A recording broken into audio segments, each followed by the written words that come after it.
How much installation we have had in 2015-16 was close to 5-6 gigawatts. Now we are at 72-74 gigawatts. So it is like 10x. Then obviously there is a high demand of these things. Automatically there are many players which are in market and their supply is the geography of the plant. If it is close to sea, then obviously you will have high humidity. Your cloth based robots will not function.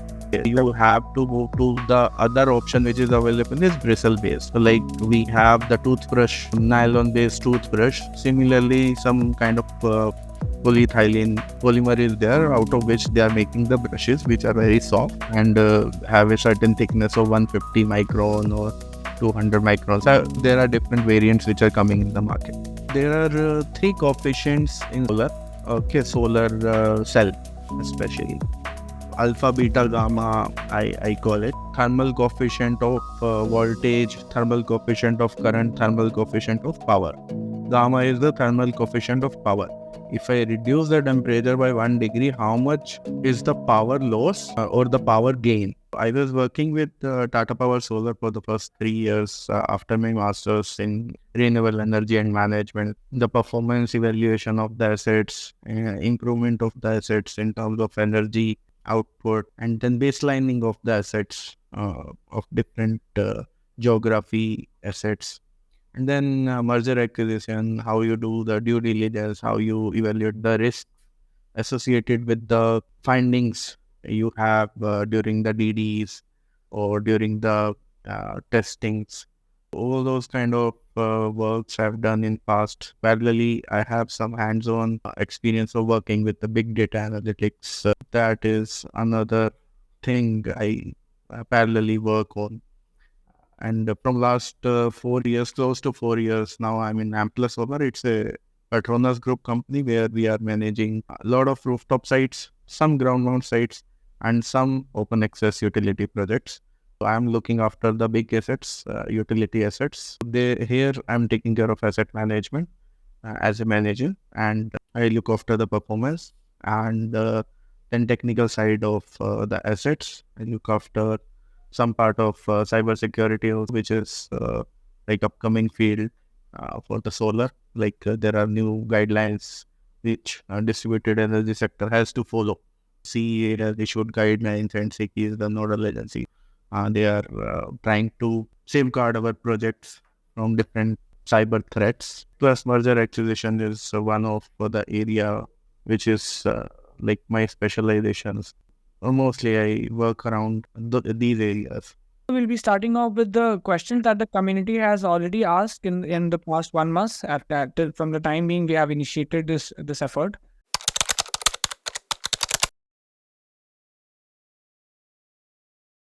LVRT, HVRT is basically to safeguard the inverters from tripping in very short power disturbance events. Low voltage right through and high voltage right through guidelines are specified by CEA, like which kind of generator has to follow what kind of parameter.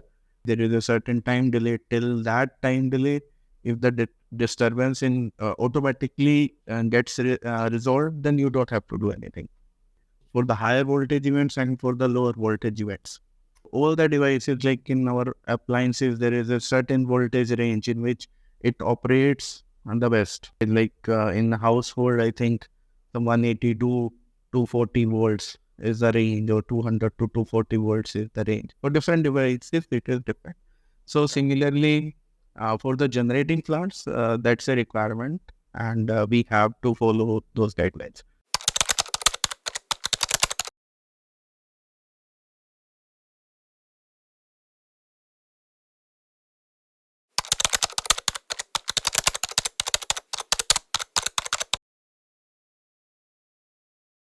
There are few customers which are connected at the MV level. We call it medium voltage, which is 1133 kV.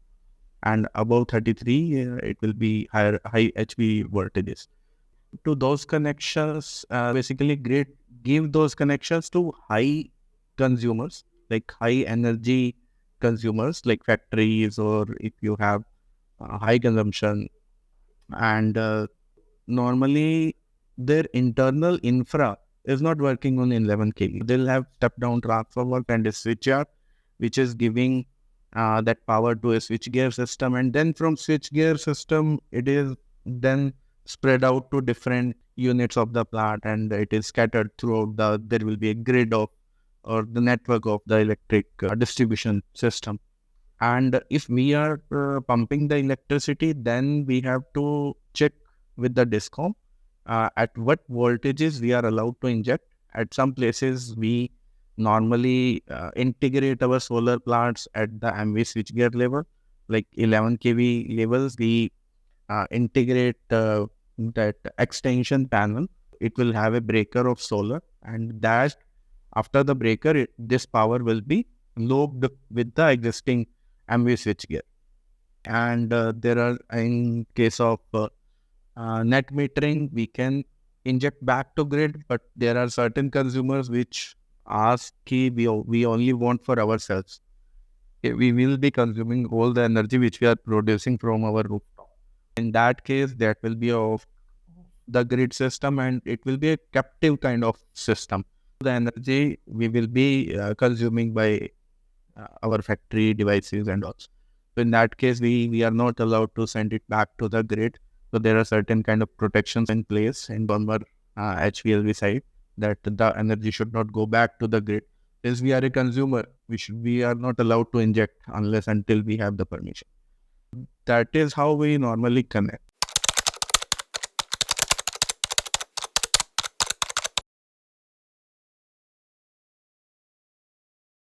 There are certain neutral system is provided to carry back the return path for the electricity. And in the star system, there is no neutral which is generated. I think in the star it is generated. In the delta, there is no neutral which is generated. So in the star, on the transformer side, some guidelines say that there should be a neutral throughout the grid side, but at some places they don't put the neutral throughout the infrastructure of the factory or the premises. That is about and grounding is some in some guidelines it is similar to neutral, but grounding function is mostly if there is some static charge or static residual currents which are on the body of any equipment, then we have to ground it to the earth. Like we don't want any electric hazards in our factory or in our premises. So it should be grounded. The current should flow to the ground.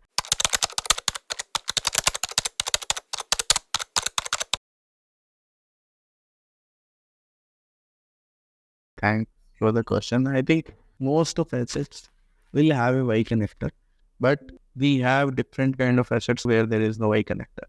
So directly strings are going to the inverter. And the purpose is mostly, as far as I know, is commercial. Wherever we can pull the electricity, and basically by putting the 30 modules in series, what we are doing is we are increasing the voltage of the system in series. Like if there is 40 volt modules, each module is generating at 40 volt, and then 30 modules are there, and 1200 volt will be the voltage difference between the positive, and we are increasing the voltage, but the current remains same since it's a series connection. And this string, basically string is by definition the term used when the modules are in series. Okay. And when we use the Y connector, what we do is 2-in-1 out connection we do. So we will have another string which is giving us one positive and one negative. Second string, one positive and one negative. What we'll do is we will parallelly add these strings, positive to positive, negative to negative, and then in parallel, since the voltage does not increase, and the current doubles. If 7 ampere was coming, then it will double to 15 amps, 14 amps. What used to happen is, since every developer wants some kind of safety in the string side also. So earlier there was some MC4s which used to have fuses. Then one MC4, one fuse, two fuse. In those strings we have two fuse. We pull them and club at Y connector. So at the output, we increase the fuse rating. Earlier it was 7 amp, now 15 amps fuse if we put. So we have reduced by one. We have saved the cost of like by half directly. Yeah. Okay. And since two cables were running parallel till the SMB or the string inverter, now we will have only one cable which will be running. So this has come mostly from the on the optimization side of costing, and this is mostly that. Nothing much technical, but saving cost. Earlier everything used to be copper, but now after the SMCB everything is aluminum. Only strings are having the copper based cables, and the rest of the cables are aluminum based.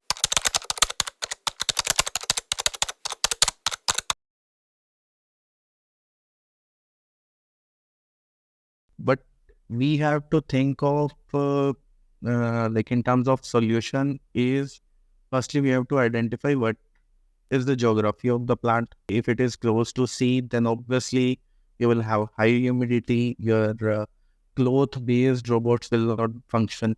You have to move to the other option which is available is bristle based. So like we have the toothbrush, nylon based toothbrush. Similarly, some kind of polyethylene, some polymer is there out of which they are making the brushes which are very soft and have a certain thickness of 150 micron or 200 microns. There are different variants which are coming in the market. So now if it is near sea, so obviously we have to go with the bristle. And then the Indian market has close to I think 30 odd players which are making products in India. Okay, so 30 robot manufacturers are there. I won't be able to name which are good, which are bad, but there are very good players which are improving or which are able to remove the soil of the plant fully. A lot of things go into it. There are certain times the budget constraints. Sometimes some developers want for OPEX models only. Some developers are with putting up their CapEx. ठीक है कि मैं अपना पैसा लगा के robot खरीद लेता हूँ and then I put some labor or some skilled people to this task or unskilled people to this task of cleaning. And so both models of operation are there in the market. And then more than the purchasing, we want support because it should not happen like every second day it is breaking down. One motor is not functioning or some control card is failing.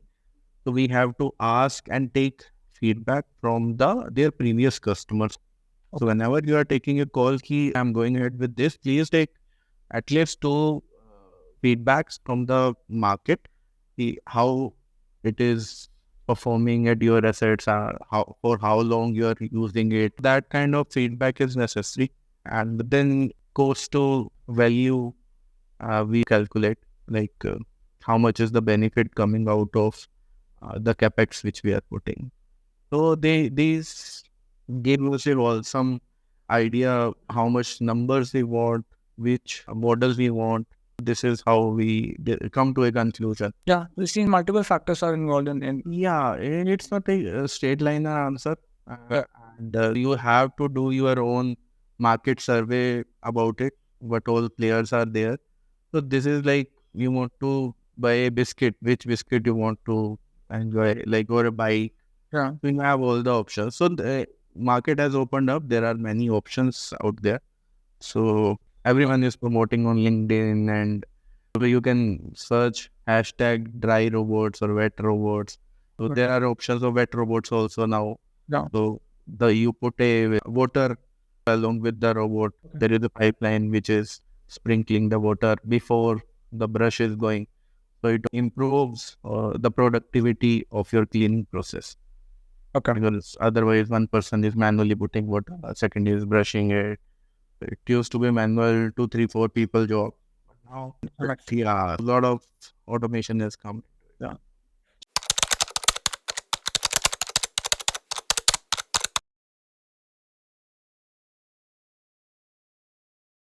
If I have to tell you how much solar potential or how much installation we have had in 2015-16 was close to 5-6 gigawatt. Now we are at 72-74 gigawatts operational. So it is like 10x. Then obviously there is a high demand of these things automatically, and there are many players which are in market and they are supplying.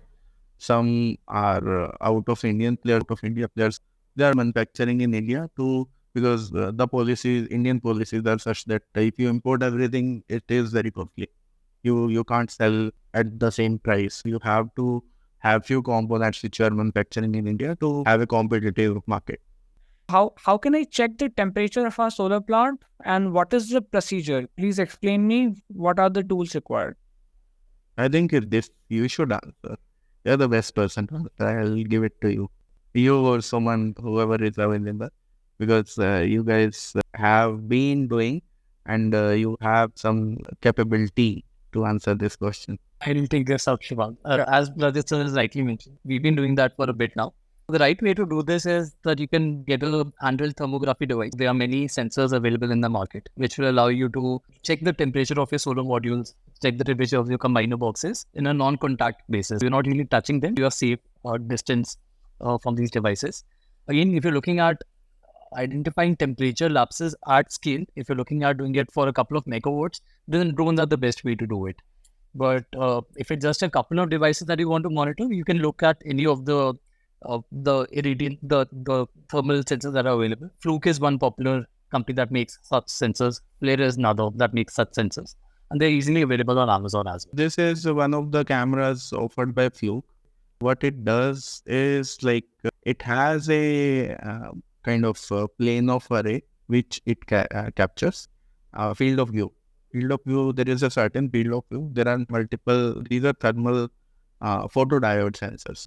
These sense the temperature of the object which is in the front of it. We have, like during the corona times, we had seen these cameras at airport entry points. They used to see what infrared radiation my overhead is sending to the camera. So camera will be guessing the temperature of my skin. Yeah. This is how it's a passive technology. It does not harm your system. So there are different companies which are providing this.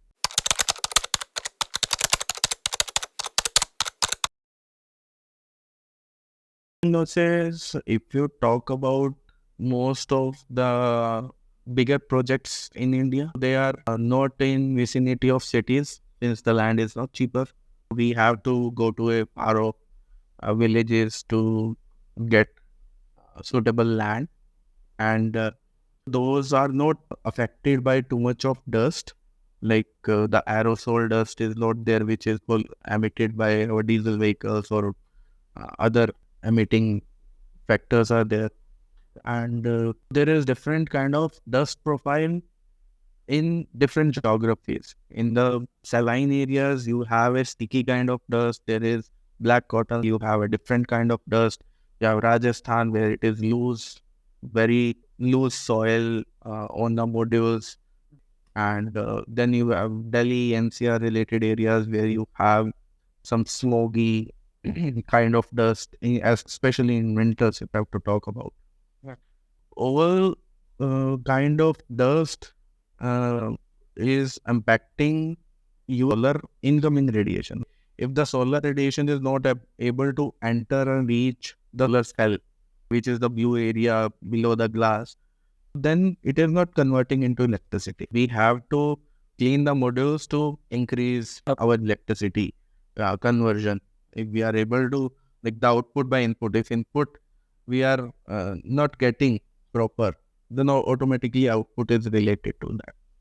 And in typical Indian context, we consider 2 to 3% soiling on average in a month. It's like a linear fashion. Really, there will be 0.2 to 0.2, 0.2, there will be a linear trend. And once you clean the solar module, it should come to zero. If we are cleaning with water or if there is, then ideally it should come to zero. Your planners should be clean automatically. and then again it start increasing if there is no rain or no cleaning.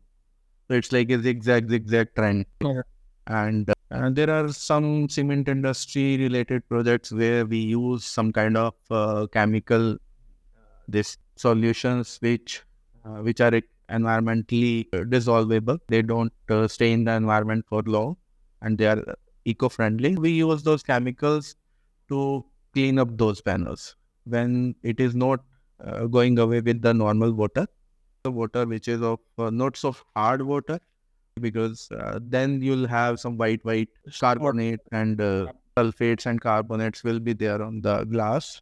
And these kind of methods we use.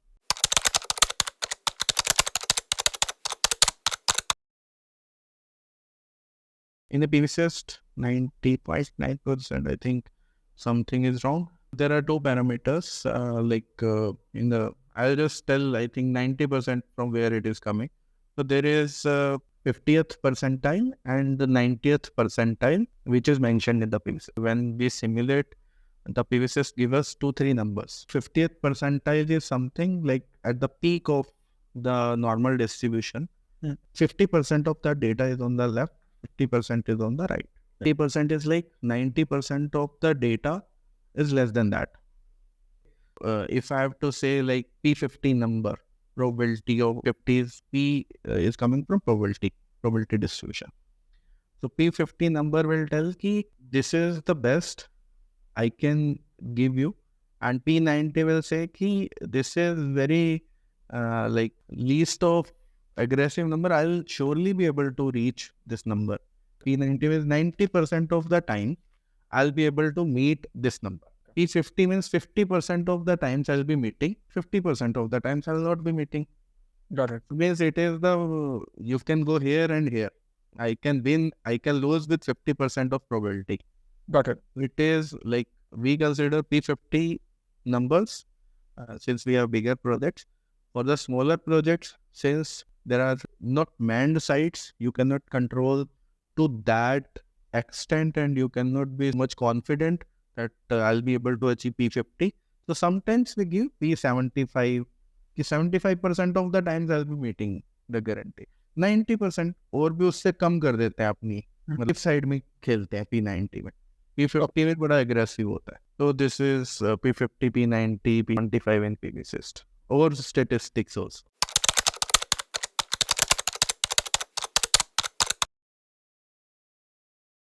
We have improved a lot of productivity. What used to happen was like if one person is working for 8 hours, he really is working for only 4 hours because it's not physically possible to clean the modules throughout the day or in the early hours of the day and the late evening hours. It is benefit to the local people who are engaged in this module cleaning activity because they have to pick and place, or sometimes it is mostly automatic. Wherever it is retrofitting, which is done on the PV plant, there we have a pick and place type of robots. They are at their docking station. The labor will come and place it on the table. It will clean the table and eventually they have to pick from that and then move to the next table. The work has decreased and the effectiveness of cleaning has increased because it's a machine. You can predict the output. The human, it's very subjective. उसने खाना नहीं खाया हुआ तो means you can't expect him to be as efficient as the morning. जब वो मतलब it's a human nature. हमारे साथ भी होता है. Like I think we all go through the cyclic output कि कभी अच्छी है कभी बुरी है. So with machines it is like a constant. These two factors plus I think ROI, you get pretty good ROI. We are able to get the payback within 3-4 years for these products.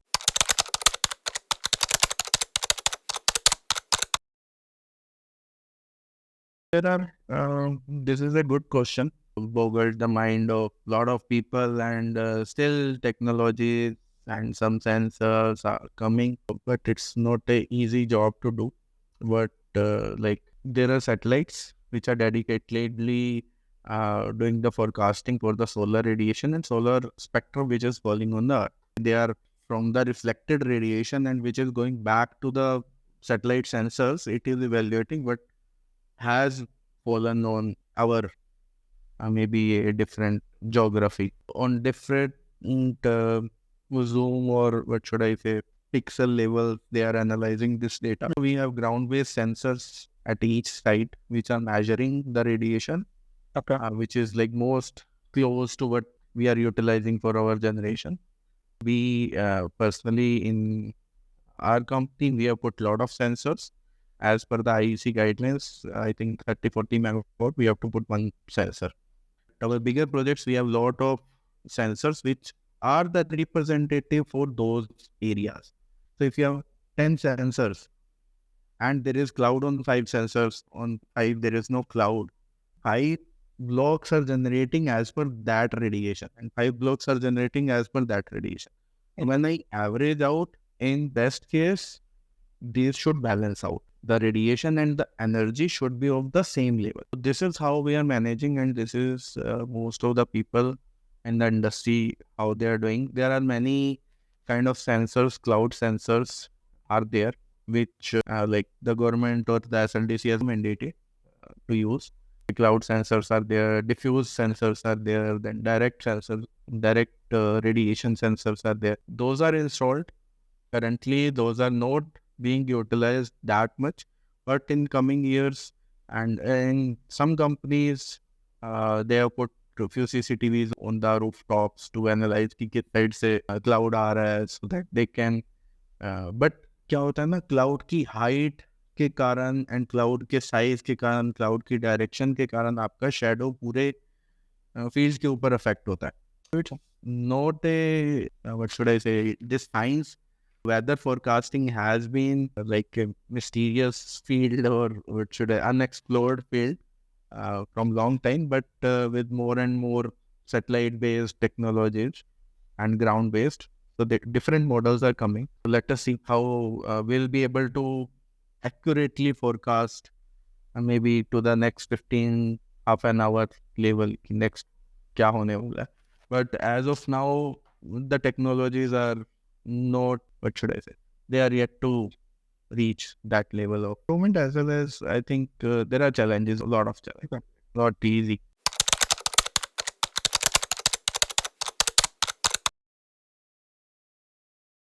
I might not be the best person to tell you about the wave trap, but I'll take up the question on the transmission. Okay.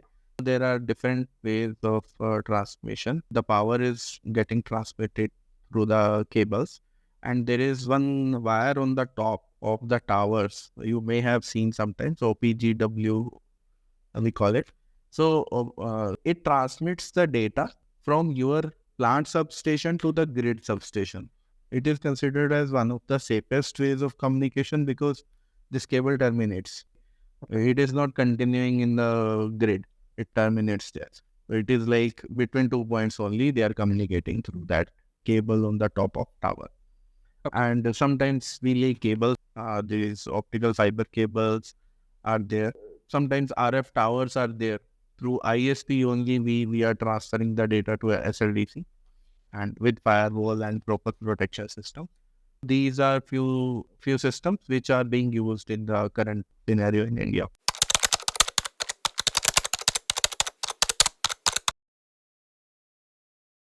It's not a new area. There has been much of literature on the solar photovoltaic since the last 40 years. Like everything has been standardized. There are 3 coefficients in solar. Okay, solar cell especially. Alpha, beta, gamma, I call it. Okay, the thermal coefficient of voltage, thermal coefficient of current, thermal coefficient of power. Gamma is the thermal coefficient of power. If I reduce the temperature by 1 degree, how much is the power loss or the power gain? What the manufacturers give is the standard. I'll just cast a typical data sheet, just show what they mention, and then you'll be able to understand. Yes. So this is a typical Trina make module. The module manufacturer estimate the performance at STC. STC is 25 degree centigrade, and then NOCT is cell temperature at 1000 watt per meter square radiation, irradiance.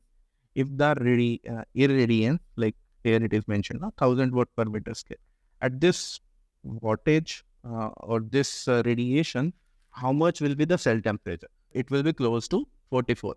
In some modules you will find 45, in some modules you will find 46 also.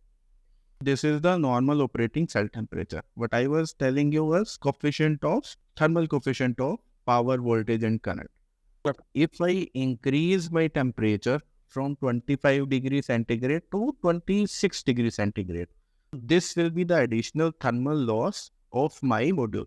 Like if I have a module of maybe this is 238 watt or 242 watt, 0.4% will be the power which will drop due to 1 degree extra temperature over 25 degree. So that is the ambient temperature. That is the lab temperature, 25 degree. So at 25 degree and 1000 watt per meter square radiation, the inner cell temperature will be 44. These are the conditions. This is how we can improve, or we can calculate how much is the thermal loss in my module. If I have an ambient temperature of 40 degree, so which is like 15 degree over and above the 25 degree rated temperature, so automatically my I think 15 चौक 60 हो गया ना, 6 degrees 6% will be lost. This 6% of my if I have 300 watt modules, then I think 18 watt or something will be lost in the excess thermal excess temperature, due to excess temperature. So this is how we compute this thermal loss for PV. In PV cells, the simulation is done on variable factors, and then they come up with a number that overall full year में आपका 8-9-10% क्या thermal loss होगा cyclic जो भी. Perfect.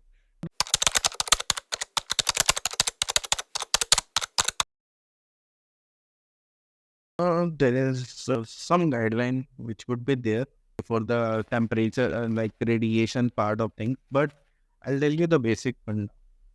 अगर आपका 50 watt per meter square का सन irradiance आ रहा है, then 50 या 100 के अंदर आपका voltage पहुंच जाता है पूरे field VOC पे. The current is not there yet. For current you need more photons. Okay. But for voltage you don't need the radiation to be at the peak. आप सुबह सुबह भी अगर देखोगे किसी के घर में लगा हो, and with proper clamps, don't do it with your normal multimeter 230 volt वाला. It should be rated for DC. Solar is DC and वो it's more dangerous or maybe equally dangerous to AC. उसके जितना ही dangerous है. तो radiation का हमारा वही concept रहता है कि the temperature, ambient temperature and module का टेम्परेचर, अगर वो डेल्टा बहुत ज़्यादा है तो कांच शैटर होने का, जैसे खाने गरम गरम कांच के बर्तन में कुछ ठंडा डाल दें वो चटक जाता है ना, तो similar thing can happen. Mostly does not happen in solar because it's a tempered glass. I think क्या बोलते हैं उसको, टेम्परिंग प्रोसेस करते हैं इसकी. उससे क्या होता है कि शॉक्स उतने इजीली उसको शटर नहीं करते हैं. But yet this happens in the sodium and this glass, soda lime glass जो अपना इंडिया का होता है. But that happens. We recommend कि 300-350 रेडिएशन, क्योंकि उसके बाद टेम्परेचर भी बढ़ेगा. So you should try to clean it before 300 watt. And the pixels are very, I think the current high, like 5-7 lakh का जो कैमरा आता है उसका 320 into 240 पिक्सल होता है. That is very less. क्योंकि उतना क्लियर क्रिस्प इमेज जो हमारे डिजिटल कैमरा बनाते हैं वो नहीं बनाते हैं, because they are capturing different thing. Thermal imaging, क्योंकि वो सिर्फ आप सोचो ना, सिर्फ मेरा टेम्परेचर देख के मेरी इमेज बना रहा है. It is not taking the, क्या कहते हैं, visible spectrum of the radiation. It is taking the infrared spectrum which is my body emitting. तो उसके बेसिस पे it's very not a very crisp and clear image.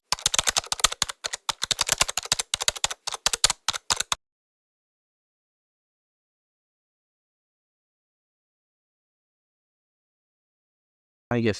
So basically, the testing is done in a lab at 25 only. And for Rajasthan, the temperature goes as high as 50 degrees centigrade. So around 8 to 10% of the losses of the system are happening in Rajasthan due to thermal loss only. But in any mechanical or electrical system, the efficiency of the system is dependent on the efficiency of each system, step-by-step system. If I have a PV plant, the efficiency of tin module, then the efficiency of cable. If I multiply the efficiency of each and every system in the line, then I get the efficiency of the system. This is standard for all the technology. So the thermal loss or the thermal efficiency of the system decreases. It impacts the overall efficiency of the system.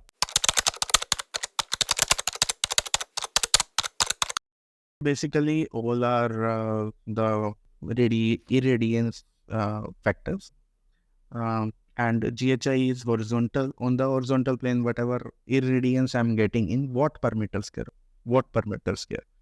And on a plane of array, I'm getting like my modules are mostly tilted towards south to get the good radiation in the summer, in winter months when the sun is tilted towards the south. That is tilted radiation, GTI or POA, sometimes we call it.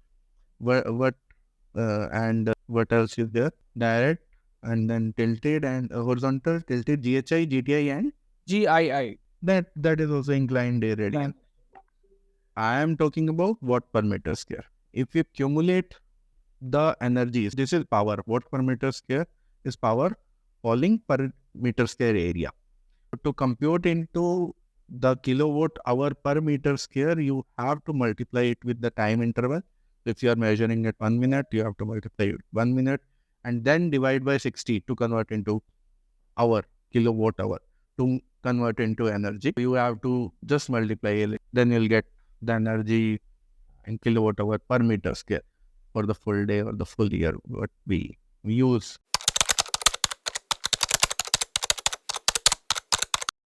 There are certain neutral system is provided to carry back the return path for the electricity.